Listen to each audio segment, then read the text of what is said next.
और well good morning class. इसके previous lecture में हम लोगों ने टिम्बर के बारे में पढ़ा था। ठीक है, अब हम पढ़ेंगे टिम्बर जो है उसके क्लासिफिकेशन के बारे में।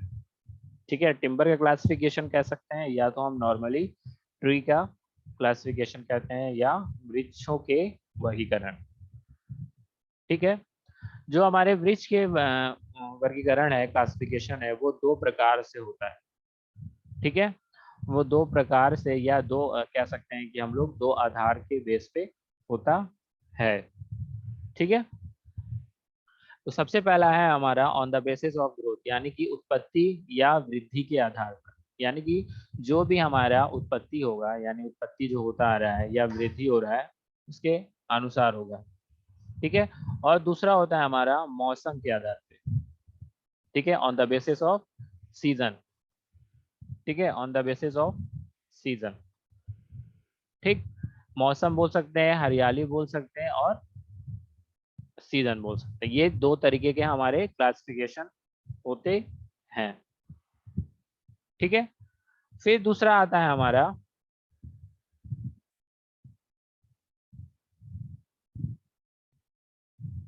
ठीक है, फिर दूसरा आता है हमारा क्या, जो पहला है हमारा on the basis of growth, उसके आधार पर दो प्रकार के हमारे ट्री होते हैं, वृक्ष होते हैं। ठीक है, पहला होता है हमारा बहिर्जात या बहिर्मुखी वृक्ष, यानी कि एक्सोजीनियस और आउटवर्ड ग्रोइंग ट्रीज। ठीक है, इंग्लिश में बहिर्जात या बहिर्मुखी वृक्ष बोला जाता है। ठीक है, बहिर्जात का मतलब होगा, इंग्लिश का होगा एक्सोजीनियस। ठीक है, और बहिर्मुखी का होता है आउटवर्ड ग्रोइंग ट्री। ठीक है, फिर दूसरा होता है हमारा अंतरजात या अंतर्मुखी वृक्ष, यानी कि एंडोजिनस और इनवर्ड ग्रोइंग ट्री। ठीक है, ये ग्रोथ के हिसाब से हम लोग डिवाइड करते हैं। ठीक है, ये ग्रोथ या उत्पत्ति या वृद्धि के हिसाब से जो वृक्षों में होता है, उसके आधार पर हम लोग दो भागों में ट्री को बांटा गया है। ठीक है, तो पहला है यहाँ पे हमारा बहिर्जात या बहिर्मुखी वृक्ष।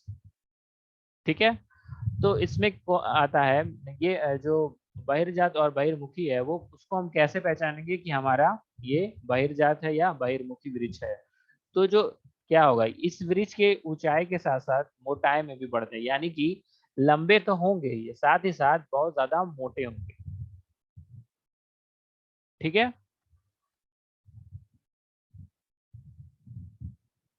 ठीक, फिर क्या होता है, इन वृक्षों का जो हमारा क्षैतिज काट होता है, यानी कि हम लोग टेंजेंशियल कट करते हैं, ठीक है, ट्रांसवर्सिव कट करते हैं, क्षैतिज कट करते हैं, तो उनका जो एनुअल रिंग है, ठीक है, वो हमको चारों ओर से दिखाई देती है, यानी विशिष्ट आसान आसान तरीके से हम लोग उसको दिखाई देती है, जो उसकी एनुअल रिंग होती है। ठीक है, वार्षिक वलय होती है, रिंग जो बोलते हैं, उसके अंदर देखे होंगे हम लोग, इस तरीके से गोल गोल ऐसे रिंग बनी रहती है।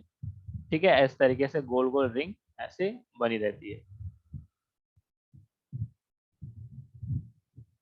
ठीक है,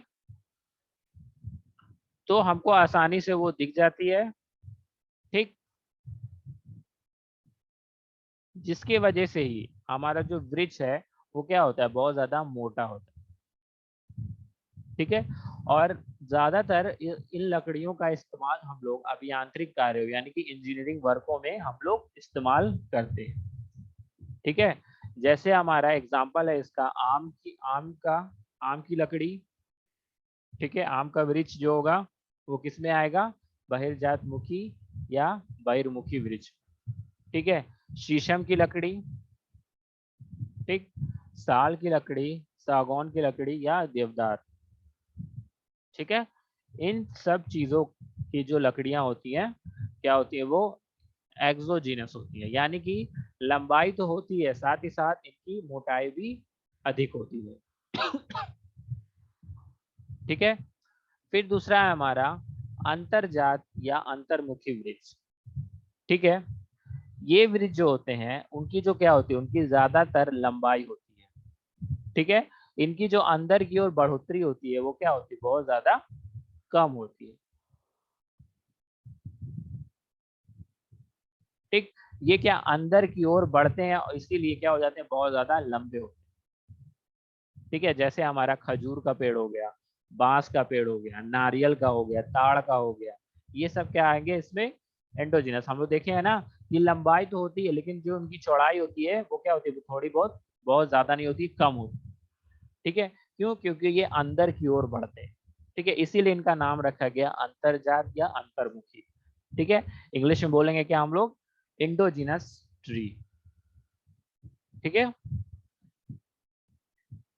यही अगर हम लोग ने इससे पहले लेक्चर में हमने बताया था आपको कि जो हार्डवुड होता है यानी कि जो बीच का होता है पार्ट, इन एंडोजिनस ट्री में एब्सेंट होता है, यानी कि वो होता ही नहीं है, सिर्फ और सिर्फ सैप वुड होता है, जिसकी वजह से वो क्या होता है, आसानी से हम लोग उसको काट सकते हैं या किसी भी शेप में हम लोग चेंज कर। लेकिन आम का पेड़ हो गया, जैसे शीशम का पेड़ हो गया, साल का पेड़ हो गया, सौखन का पेड़ हो गया, तो ये सबको मशीन में वर्क करना बहुत ज्यादा, इनके ऊपर ट्रीटमेंट करना, उपचार करना बहुत ज्यादा मुश्किल होता है। क्यों, क्योंकि जो इनके बीच में एक हार्डवुड होता है वो बहुत ज्यादा क्या होता है, मजबूत होता है और बहुत ज्यादा कठोर होता है।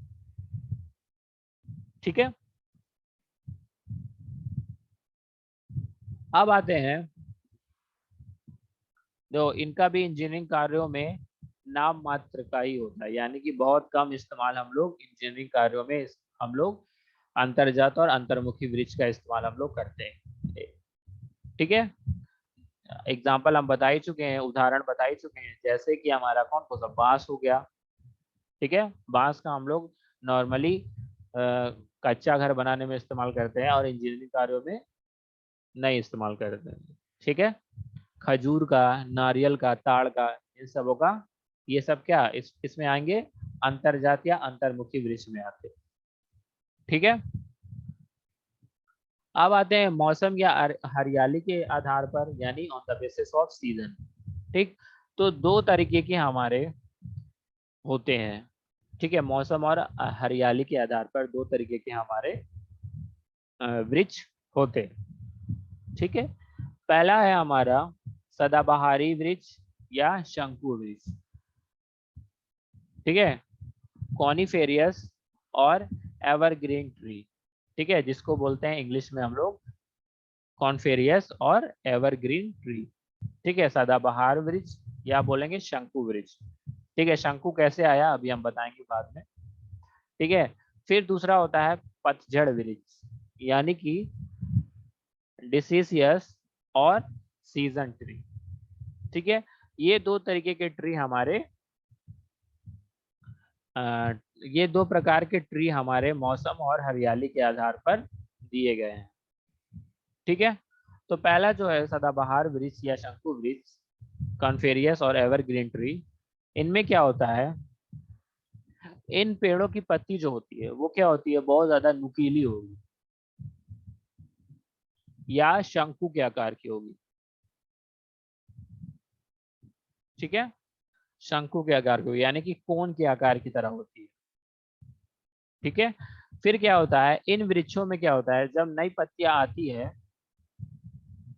ठीक है, तो जो पुराने से पुरानी पहली पत्तियां होती हैं वो क्या हो जाती है, वो गिरने लगती है।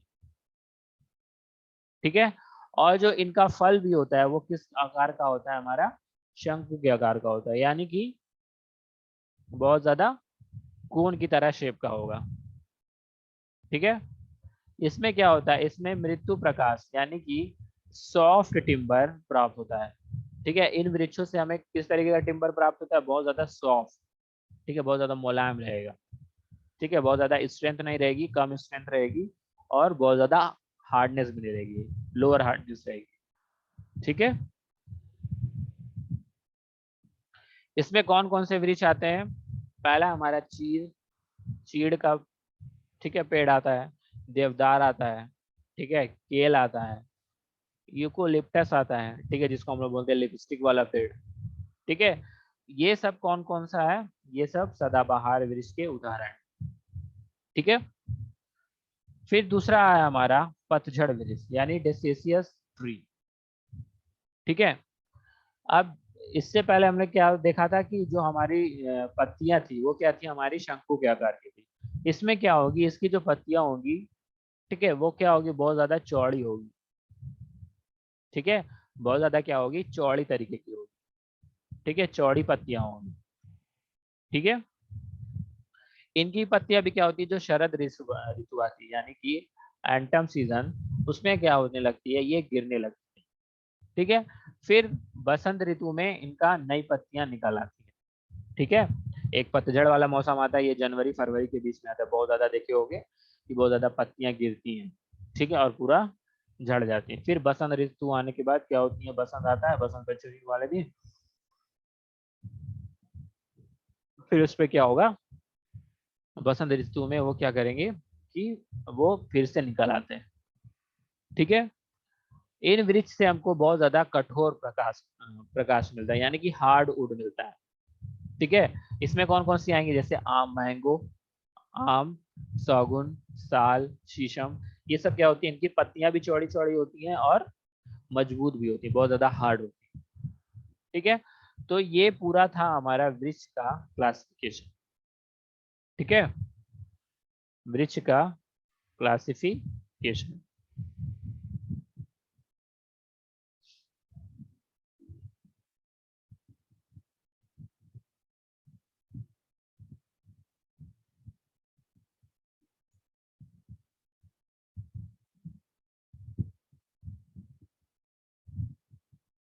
ठीक,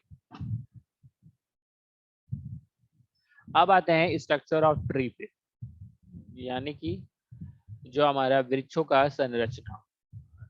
ठीक है, वृक्षों का संरचना। ठीक है,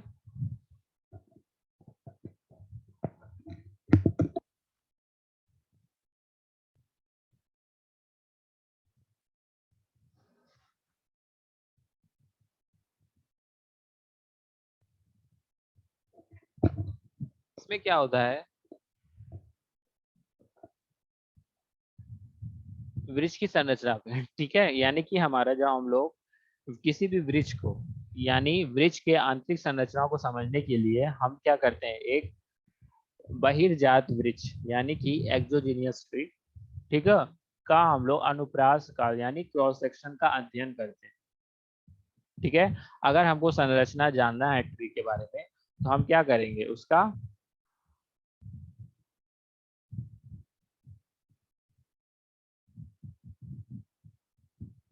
उसको हम क्या करेंगे, उसको हम लोग काट के देखेंगे।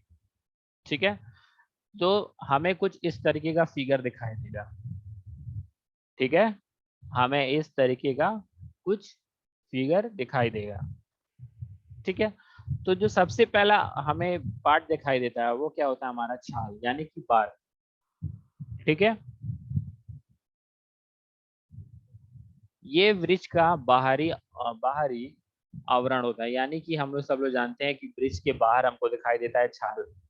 ठीक है, जो ब्लैक ब्लैक दिखाई देता है हमको, वो क्या होता है, हमको वृक्ष का छाल दिखाई देता है।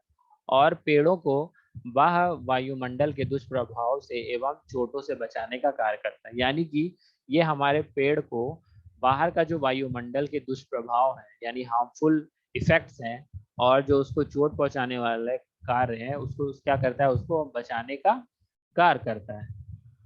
ठीक है, ये दो तरीके का इसमें दो सतह होती है, यानी इसके अंदर दो लेयर होती है। ठीक है, एक होता है इनर बार, ठीक है, जिसको बोलते हैं बाहरी छाल, और एक होता है इनर बार यानी कि अंता अंतः छाल। ठीक है,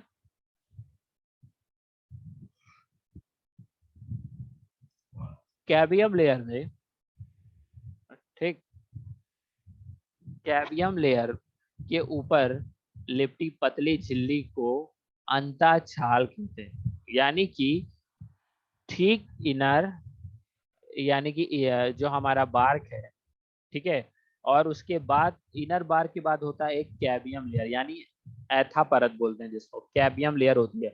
उसके जस्ट बाद में एक लेयर होगी जिसको हम लोग बोलते हैं क्या, इनर छाल। ठीक है, तो ऊपर से वो उसको क्या होती है, लपटी रहती है, जिसको बोलते हैं हम लोग क्या, क्या, अंतः छाल यानी इनर बार। ये था परत की सुरक्षा करता है, यानी कि जो हमारा कैबियम लेयर की जो सुरक्षा है, यानी हेल्प करता है, सुरक्षा करता है, ठीक है, प्रोटेक्ट करता है। कौन करता है? हमारा इनर बार, ठीक है। बल्कि बाहर छाल में कभी कभी हम लोग देखेंगे तो दरार है, यानी क्रैक या खुरदुरापन होता है, ठीक है।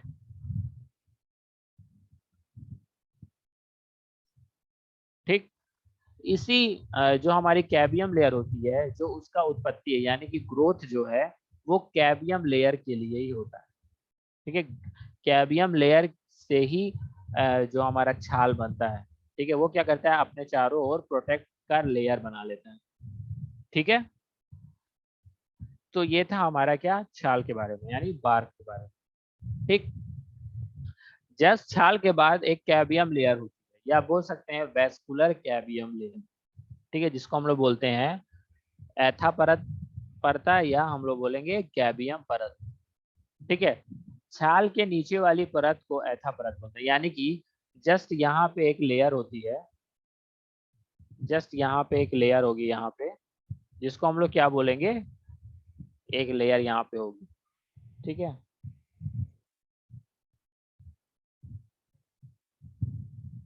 ठीक, इसको हम लोग क्या बोलते हैं, एथा परत, ठीक है। छाल के नीचे वाली परत को एथा परत कहते हैं, ठीक है। ये वृक्ष के संपूर्ण भाग में से एक पतली परत के रूप में पाई जाती है, यानी कि जितना भी वृक्ष का पार्ट होता है, ठीक है, पूरे भाग में, पूरे पार्ट में बहुत ज्यादा पतली, यानी देख रहे हो एक लेयर है तो बहुत ज्यादा पतली लेयर में रूप में पाई जाती है, ठीक। और वृक्ष की वृद्धि के लिए पूर्ण रूप से जिम्मेदार होती है, यानी कि जो हमारा ग्रोथ होता है, हमारा जो ग्रोथ होता है वो किसके थ्रू होता है, हमारा कैबियम लेयर के थ्रू होता है, ठीक है। वृद्धि जो होती है किसके ऊपर जिम्मेदारी है, उसकी कैबियम लेयर के ऊपर है, कि वो अपने पृथ्वी का ग्रोथ को बढ़ाता है, ठीक है। ये अंदर की ओर से और रस काट की उत्पत्ति करता है, यानी कि जब सबसे पहले क्या होता है, सबसे पहले कैबियम लेयर ही स्टार्ट होती है निकलना, ठीक है। फिर क्या करते हैं, कैबियम लेयर क्या करता है, सैप रूट की उत्पत्ति करता है, यानी उसकी ग्रोथ करता है। उसके जस्ट बगल वाली जो ये लेयर होगी, ये सब जो है, ठीक है, ये लेयर जो है उसके अगल बगल वाली, उसकी अगल बगल वाली जितनी भी लेयर है, ठीक है, वो सब क्या करेगी, इसको,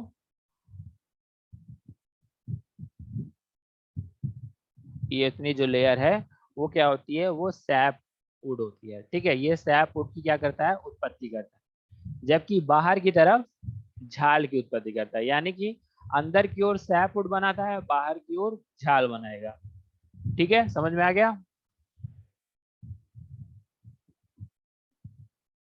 अब आते हैं सैप वुड क्या होता है, यानी रस काट क्या होता है, ठीक है। ये वृक्ष की एथा परत से पहले पाया जाता है, यानी कि एथा परत से क्या होता है, ये पहले इसको हम लोग पाया जाता है, ठीक है।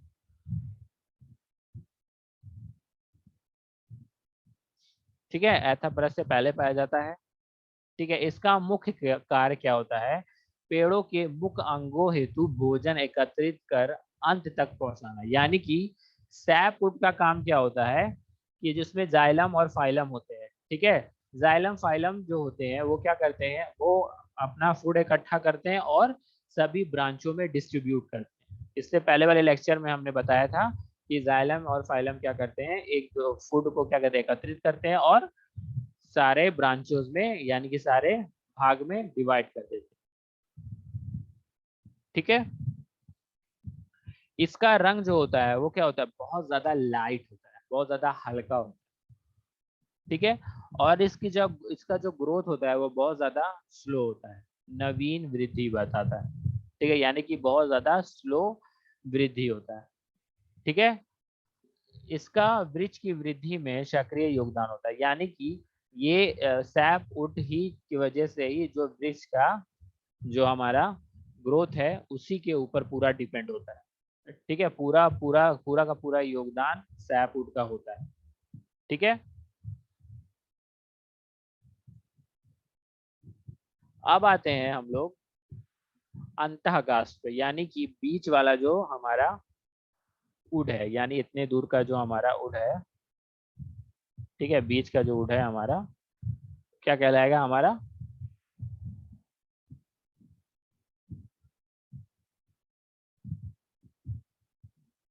हार्डवुड। ठीक है, ये क्या देखो यहाँ पे तीर लगा हुआ, ये क्या कहलाएगा हमारा? हार्डवुड। ठीक है,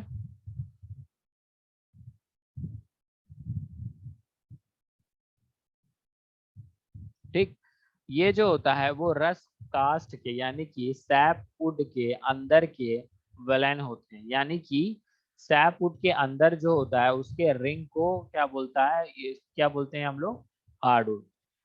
ठीक है, ये भाग अधिक दृढ़, सघन एवं टिकाऊ होता है, यानी कि बहुत ज्यादा रिजिड होता है, सघन का मतलब वर्केबल होता है, और बहुत ज्यादा ड्यूरेबल होता है, यानी कि यहाँ पे हम लोगों को मशीन से वर्क करना बहुत ज्यादा दिक्कत होता है। ठीक है, क्योंकि इतना ज्यादा हार्ड होता है कि बहुत ज्यादा ये क्या करता है, टाइम टाइम कंज्यूम होता है।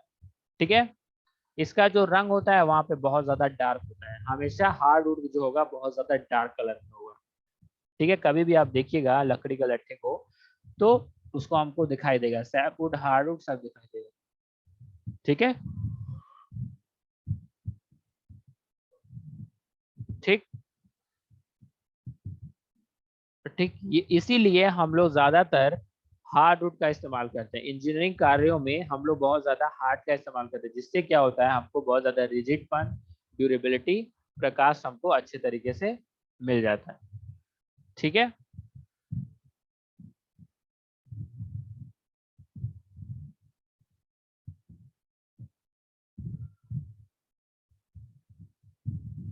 ठीक। इसके बाद आता है हमारा पित्त या मज्जा, यानी पित्त हमारा क्या है, ये स्मॉल वाला भाग,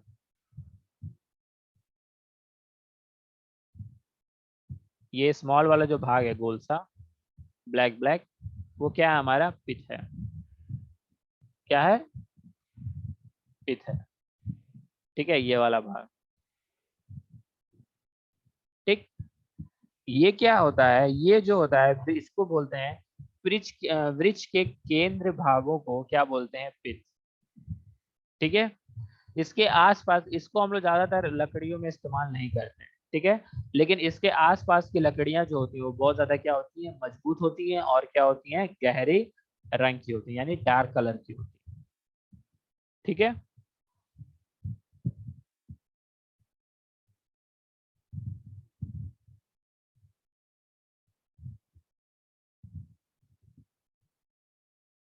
ठीक है। फिर दूसरा आता है वार्षिक वलय, यानी कि एनुअल रिंग्स। ठीक है, ये जो है, यानी पित्त के चारों ओर से रेशे से क्या होता है, प्रति वर्ष संकेंद्रित वृक्षों के रूप में एकत्र हो जाते हैं, जिन्हें वार्षिक वलय कहते हैं। इन्हें गिनकर वृक्ष की आयु का हम लोग पता लगा सकते हैं। ठीक है, यानी कि जो पित्त है उसके चारों ओर क्या होता है, रेशे की तरह क्या गोल गोल बने होते हैं। ठीक है, जो एक केंद्रित यानी कि एक सेंटर से ही जाते हैं।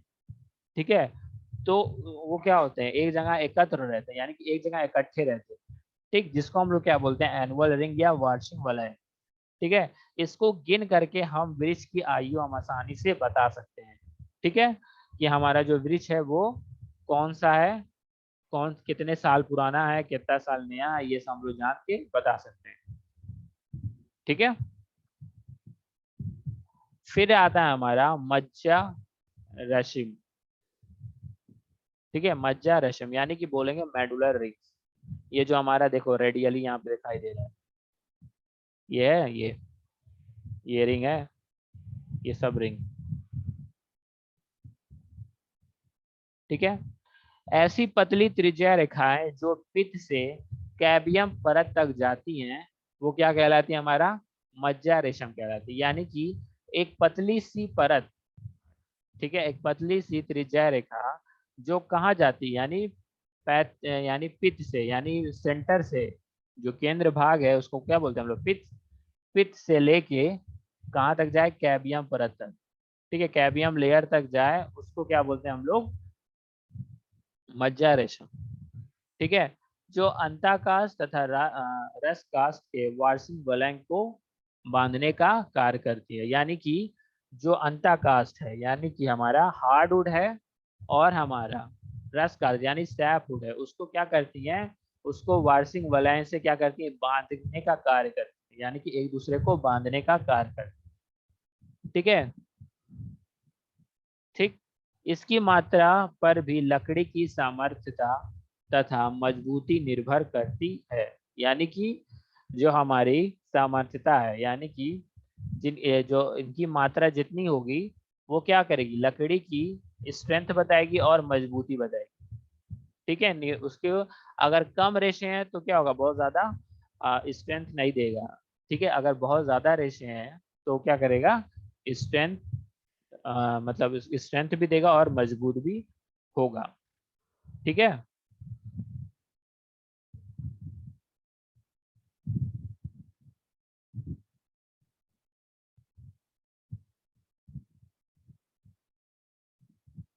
ठीक, बहुत ज्यादा स्ट्रेंथ भी देगा और मजबूत भी होगा। ठीक है,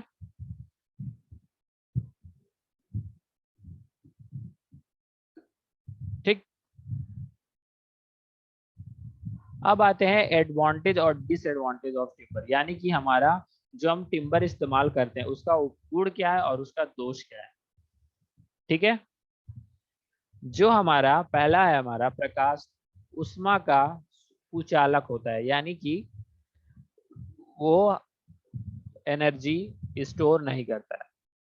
ठीक है, प्रकाश है अपनी भार की तुलना में अन्य पदार्थों से क्या होता है, सामर्थ्यवान होता है। यानी कि हम लोग वुड का वेट करें और किसी अन्य वस्तु का वेट करें तो वेट के हिसाब से अगर देखा जाए तो बहुत ज्यादा क्या स्ट्रेंथफुल होता है, कौन, प्रकाश। ठीक है, ठीक। फिर क्या है, प्रकाश पार्थ्यार्थ होने के कारण आसानी से छाट झटके सह सकता है। यानी कि इसके अंदर कोई भी इलेक्ट्रॉन्स के पार्ट्स नहीं होते हैं। ठीक है, इसलिए ये क्या आसानी से कोई भी शॉक जो है वो क्या कर सकता है, आसानी से झेल सकता है। ठीक है, प्रकाश को किसी भी, नेक्स्ट है, प्रकाश को किसी भी आकार में हम लोग आसानी से ढाल सकते हैं। यानी कि किसी भी शेप में हम लोग चेंज कर सकते हैं। अगर हमको मेज चाहिए मेज बना सकते हैं, कुर्सी चाहिए कुर्सी बना सकते हैं, टेबल बनाना चाहे तो टेबल बना सकते हैं, सब चीज आसानी से हम लोग बना सकते हैं। ठीक है,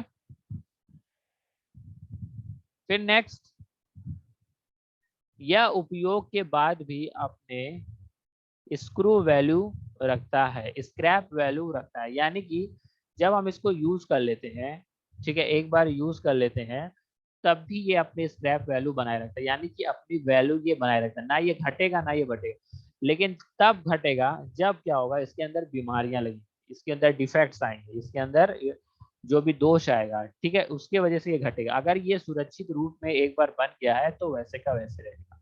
ठीक, जैसे पलंग होती है, सालों साल चलती है, 10-10 साल चलती है, 50 साल चलती है, 20 साल चलती है, बहुत अच्छे तरीके से चलती है। क्यों, क्योंकि उसकी वैल्यू अगर वो बनी हुई है, ठीक है, उसका उपयोग हम लोग करते रह रहे हैं, लेकिन उसका हम लोग डेंटिंग पेंटिंग उसको हर चीज से, दीमक से बचा रहे हैं तो केमिकल से बचा रहे हैं, ठीक, तो वो क्या होगा, दिन पे दिन प्रतिदिन चलती रहेगी, चलता रहता है। ठीक है, वो अपना स्क्रैप वैल्यू बचाए रखता है। ठीक है, फिर क्या है, इस पर पेंट या वर्निश सरलता से की जा सकती है। यानी कि इसमें हम लोग पेंट का इस्तेमाल भी कर सकते हैं, जाहिर सी बात है, किया जाता है, वर्निश का भी इस्तेमाल करते हैं। ठीक है, आसानी से हम लोग इस पे करते हैं। ठीक है, इसमें पेच यानी स्क्रू, कील आदि सरलता पूर्वक लगाए जा सकते हैं। यानी कि इस पे पेच लगाना हो यानी स्क्रू लगाना हो, कील लगाना हो और सभी जो भी हमारा इंस्ट्रूमेंट लगाना हो आसानी से इस पे लगा सकते हैं। ठीक है, प्रकाश का प्रयोग हल्का होने के कारण भूकंप रोधी इमारत बनाने में किया जाता है। यानी कि ज्यादातर लकड़ियों का घर बनाने से क्या होता है कि जो भूकंप है वो क्या करता है, जो शॉक है वो एब्जॉर्ब कर लेता है। ठीक है, हमने बोला ना इसके अंदर इलेक्ट्रॉन्स नहीं रहते। ठीक है, अगर इलेक्ट्रॉन्स होते तो वो वाइब्रेट करते, लेकिन ये वाइब्रेशन को क्या करता है, सोख लेता है और हमको आसानी से भूकंप से बचा लेता है। ठीक है, ये जंगरोधी, इसको आसानी से काटा जा सकता है, यानी कि ना इसमें जंग लगता है, ठीक है, ना इसमें कोई भी क्रोजन का फॉर्मेशन होता है, और इसको हम लोग आसानी से काट के किसी भी शेप में हम लोग बदल सकते हैं। ठीक है, किसी भी शेप में हम लोग आसानी से बदल सकते हैं। ठीक है, फिर नेक्स्ट है दोष, यानी कि डिसएडवांटेज क्या है। अब हमने गुण तो पढ़ लिया, अब एडवांटेज पढ़ लिया, अब डिसएडवांटेज क्या क्या है। प्रकाश में कई प्रकार की बीमारी लग जाती है, कई प्रकार की बीमारी लग जाती है, जैसे कि हमारा गट्ठा पड़ जाएगा, ठीक है, तेहरा हो जाएगा, तिरछा हो जाएगा, ट्विस्ट हो जाएगा, श्रिंकेज हो जाएगा, ठीक है, इन तरीके से हो जाता है। ठीक है, प्रकाश की आयु अन्य पदार्थों जैसे ईंट, पत्थर आदि की तुलना में कम होती है, यानी कि ईंट के तुलना में, पत्थर की तुलना में ये क्या होती है, ये क्या होता है, बहुत ज्यादा इसकी जो आयु है वो बहुत ज्यादा कम होती है, यानी कि 50 साल, मतलब ईंट का और पत्थर का बना मकान क्या 50 साल चल सकता है, 100 साल भी मानो अगर चल सकता है, अगर कोई भी भूकंप ना आए, कोई भी अगर नेचुरल आपदा ना आए, प्राकृतिक आपदा ना आए, तो ईंट और पत्थर का मकान बहुत दिनों तक चल सकता है। लेकिन लकड़ी का क्या होता है, लकड़ी का जो मकान है वो ज्यादा दिन तक नहीं चल सकता। क्यों? क्योंकि उसमें बहुत ज्यादा बीमारियां होती हैं, जंग है, घुन लग जाता है, ठीक है, दीमक लग जाता है, तो जिससे क्या होता है उसको खा के वो खत्म कर देते हैं। ठीक है, वायुमंडल प्रभाव जैसे धूप, वर्षा आदि का प्रकाश पर विपरीत प्रभाव पड़ता है, यानी कि धूप रहेगा तो तिरछिया भी हो सकती है, ठीक है, तिरछा होगा तो टेढ़ा हो जाएगा, इस सब, और वर्षा यानी पानी से वो क्या करेगा, वाटर को एब्जॉर्ब करेगा, ठीक है, वाटर को क्या करेगा, एब्जॉर्ब कर लेगा, ठीक है, जिससे क्या होगा, वो फूलने लगेगा। ठीक है, यह जल सह नहीं है, यानी कि वाटर प्रूफ नहीं है, पानी के संपर्क में आने पर ये क्या होने लगता है, गलने लगता है, यानी गल जाएगा, जब पानी बहुत ज्यादा पाएगा तो क्या करेगा, उसमें गलन आएगी। ठीक, तो ये था हमारा एडवांटेज और disadvantage, classification of tree, structure of tree, advantage और डिसएडवांटेज ऑफ टिम्बर। आज के लिए बस इतना ही।